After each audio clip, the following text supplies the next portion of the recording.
مسلسل میرے دل کی آنے والی ایپیسوڈز بہت انٹرسٹنگ ہونے والی ہیں ویورز۔ اب آنے والی ایپیسوڈز میں دیکھیں گے کہ بلال عبداللہ چاہتا ہے کہ صدف اس کا آفس جوائن کر لے، لیکن صدف ایسا نہیں چاہ رہی ہوتی، کیونکہ صدف کی ماں بھی جانتی ہے کہ بلال عبداللہ کی ریپوٹیشن کچھ ٹھیک نہیں، اور یہ بات وہ سب سے کہہ بھی رہی ہوتی ہے۔ اور دوسری طرف صدف بھی یہ ہرگز نہیں چاہتی کہ وہ بلال عبداللہ کی کمپنی جوائن کرے، اور کہتی ہیں کہ اس کی کمپنی جوائن کرنے کا مطلب ہے کہ فیدر ان دا گیپ، اور میں کبھی بھی ایسا نہیں کرنا چاہتی۔ اور اب صدف کا بھائی ساویہ بھی کہہ رہا ہوتا ہے کہ تم دیکھ لینا آپی، اب میں کسی بھی مضمون میں نہیں پھنسوں گا اور میں بہت اچھے نمبروں سے پاس ہوں گا۔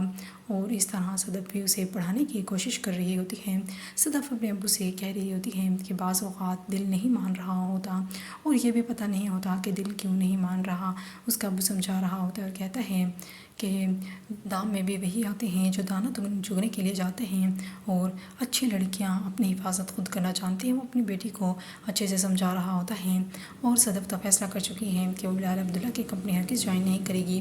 اور دوسری طرف اب عمار بھی آتا ہے اور صدف سے کہہ رہا ہوتا ہے کہ اگر کبھی بھی تمہیں کوئی کام ہو تو میں حاضر ہوں، میں تمہارے لیے کچھ بھی کر سکتا ہوں، اور کبھی بھی ماضی کو یاد کر کے ہیسٹیٹ نہ ہونا، میں ہمیشہ تمہارے لیے یہاں پر موجود ہوں۔